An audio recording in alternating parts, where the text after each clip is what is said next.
बिस्मिल्लाहिर्रहमानिर्रहीम। अस्सलाम वालेकुम viewers, welcome to Salman vlog ए फंकाब सुमिदा। उम्मीद करता हूँ सब खैर आफियत से होंगे। खैर जीने से अच्छा व्यूअर्स, आज का जो मेरा टॉपिक था वो था इजरा के बारे में कि पाकिस्तानियों के खासकर इजरा बहुत कम क्यों हो रहे हैं। बहुत कम हो रहे हैं पाकिस्तानियों के इजरा, ना होने के बराबर है। इतना बड़ा कोटा होता है साल का, और उस कोटे में से पाकिस्तानियों को ये समझे जनाब के भीख दी जाती है। जैसे वो कह लें कि इतने कम अजरा 200 अजरा भी नहीं हुए। लास्ट अजरा जो सितंबर में हुए हैं अब नवंबर में हो रहे हैं। देखते हैं जनाब क्या चंद चढ़ता है और क्या चंद चाटते हैं ये।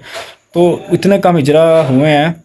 तो आज बात करेंगे इसकी वजूहात के बारे में। पहले भी मैं ये 2 वीडियो बना चुका हूँ और बहुत से लोगों ने इसके मतलब वीडियोस बनाई हैं कि क्या वजूहात हैं, पाकिस्तान में कि इजरा इतने कम क्यों हो रहे हैं। जो मैंने अपना सर्वे किया था, अपनी सर्च की थी, वो सारी चीज़ मैंने रिटर्न में लिखी है, अपना लिख के रखा हुआ है कि इजरा इतने ज़्यादा कम क्यों हो रहे हैं। जो मेन एक अभी जो वजह सामने आ रही है वो है जो न्यू लड़के कोरिया में जा रहे हैं, ठीक है, जिनके इजरा हो गए, आगे से मामला तय हो गए हैं। जो लोग कोरिया में जा रहे हैं, सबसे पहले जब वो कोरिया फैक्ट्रीज में पहुंचते हैं तो उनका जनाब दिल नहीं लगता फैक्ट्री के अंदर। फैक्ट्री का माहौल पसंद नहीं आता, काम पसंद नहीं आता, किचन पसंद नहीं आता। किचन में ये है वो है, कोरियन हमारे साथ रह रहे हैं, दूसरे रह रहे हैं, हमें खाने का मसला है, हमें रहाइश का मसला है। ये जब ये चीज़ें की जाती हैं तो मालिक जो इनसे तंग आ जाता है। लड़के क्या करते हैं, एक दूसरे से रब्ता करके आगे पीछे जो है वो मूव कर जाते हैं फैक्ट्रीज़ के अंदर। और जिस बंदे ने आपके इतना पैसा लगा के आपको कोरिया में जो बंदा लाया होता है, तो वो बंदा जो है नेक्स्ट टाइम किसी पाकिस्तानी को वो जो है एक्सेप्ट नहीं करेगा, ठीक है। तो जब वो किसी पाकिस्तान को एक्सेप्ट नहीं करेगा तो ज़ाहिर बात है इजरा कैसे होने हैं, कैसे कोरियन मालकान करेंगे। जब उन्होंने करना नहीं तो इजरा भी नहीं होने। अब कुछ लड़के क्या कर रहे हैं, ज़्यादा लड़के जो हैं अब वो क्या चाह रहे हैं कि उनका E7 वीज़ा कन्वर्ट हो जाए E74 जो है E9 से। अब E7 वीज़ा आपको पता है कि जब आप E9 वीज़े पे, वर्कर वीज़े पे जाके आप 4 साल कोरिया में काम करते हैं बगैर ज़्यादा फैक्स लिए, बगैर किसी केस या मामलात के, तो 4 साल बाद इसके अंदर एक प्रोग्राम होता है साहवे थोहा प्रोग्राम इमिग्रेशन की तरफ से। जब आप उसको कर लेते हैं, कंप्लीट लेवल कर लेते हैं, तो आप एलिजिबल हो जाते हैं E7 वीज़ा के लिए। उसके बाद PR के लिए भी एलिजिबल हो जाते हैं। 4 साल काम करने के बाद E7 लड़के अप्लाई करते हैं। अब लड़के क्या कर रहे हैं, पहले ही फैक्ट्रीज मूव कर रहे हैं। अपनी फैक्ट्री में अपना पीरियड कंप्लीट करने से पहले ही दूसरी फैक्ट्री में जा रहे हैं जहाँ पे E7 वीज़ा मिल जाता है, E74, ठीक है। अब E7 वीज़ा कहाँ पे मिलता है, उस फैक्ट्री में जहाँ पे 3-4 कोरियन काम कर रहे हैं। उसके बाद साथ अगर कोई फॉरेनर है तो उसका अब जो है E7 वीज़ा चेंज हो रहा है। अब उस फैक्ट्री के अंदर किसी ने अगर पहले से E7 वीज़ा कोई ले चुका है तो क्या होता है कि दूसरे बंदे को फिर उस फैक्ट्री से E7 वीज़ा नहीं मिलता। जब वीज़ा नहीं E7 मिलता तो फिर लड़के उस फैक्ट्री को भी छोड़ जाते हैं। जब मालिक का दिल बना होता है यार ये पाकिस्तानी बंदा काम सही कर रहा है, चले मुझे कोई ना कोई पाकिस्तानी बंदे बुलाने चाहिए, वो सोचता है, तो जनाब उसकी सोच पे उधर ही पानी फेर दिया जाता है। मांझा फेर के लो जनाब लड़के वो गए हैं, ठीक है। अब हर बंदा अपनी भलाई के लिए करता है, अपने लिए सोचता है, लेकिन आपने ये भी सोचना है कि आपकी इन चीज़ों से मालिकान को परेशानी होती है, मुश्किल होती है। उनको फिर नया बंदा हायर करना पड़ता है जहाँ पे फॉरेनर्स की ज़रूरत होती है, क्योंकि कोरियन वहाँ नहीं टिकते। लड़के पाकिस्तानी या दूसरे कंबोडिया के हो गए और दीगर कंट्रीज़ के जो लोग हैं वो टिकते हैं। और फैक्ट्रीज़ के अंदर काम सख्त होता है, बड़ा लंबा होता है, लेंथी होता है, उसके बाद गंदा काम होता है। कोरियन नहीं करते, फॉरेनर को लाना पड़ता है।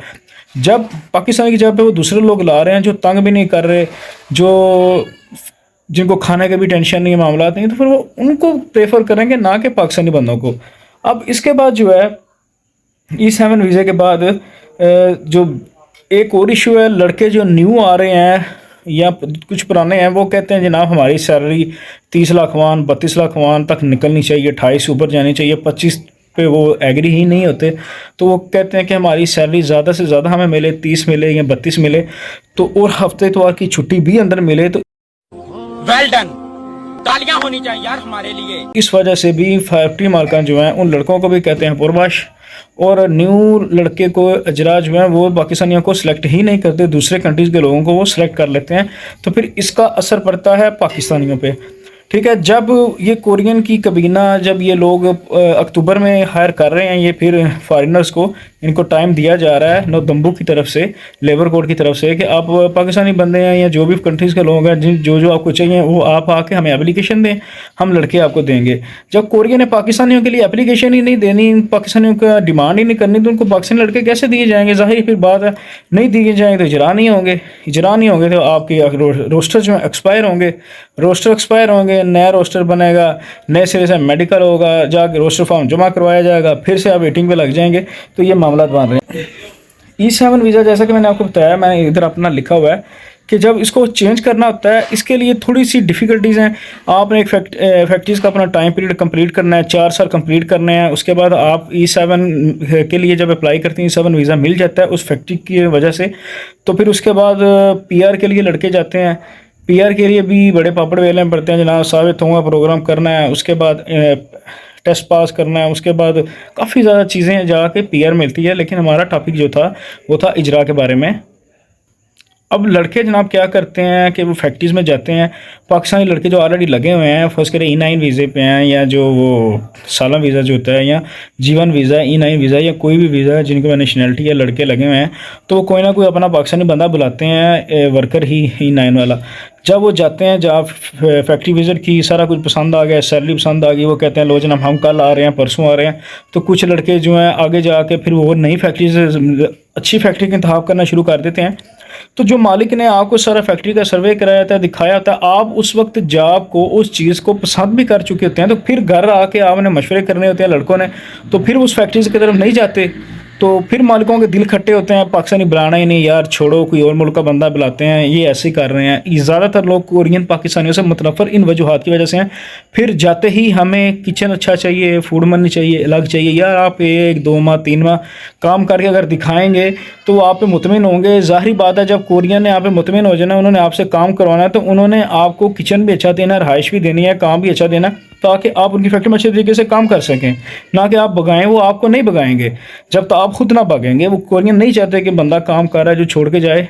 तो जैसे भी लड़के वादा करके आते ही नहीं हैं, या आके 1-2 हफ्ते बाद, 1 माह बाद चले जाते हैं कि जी मेरे पास 2 फैक्ट्रियाँ पड़ी हैं, मुझे कोई टेंशन नहीं, मैं फैक्ट्री तो चला जाता हूँ, फिर वो बंदा जो है पाकिस्तानी लड़के दोबारा से हायर नहीं करता। तो इस वजह से पाकिस्तानियों पर बहुत ज़्यादा असर पड़ा है। बाकी जो वजूहात है वो एम्बेसी की तरफ से भी है कि हमारे जो एम्बेसी वाले भी सफ़ीर हैं, या जो इंतज़ामिया शहजाद खान साहब हैं, नबील बनीर साहब हैं, वो जो है नहीं मिलते, इनसे बहुत कम मिलते हैं। वो तो कहते तो हैं हम मिलते हैं, खुली चेरी लग जाती, कभी कुछ हो जाता है, लेकिन बहुत कम मीटिंग हो रही है फैक्ट्री मालकान से, कोरियन नौदम्बू लेबर कोड से, और जो मुतलका अदारे हैं उनसे भी।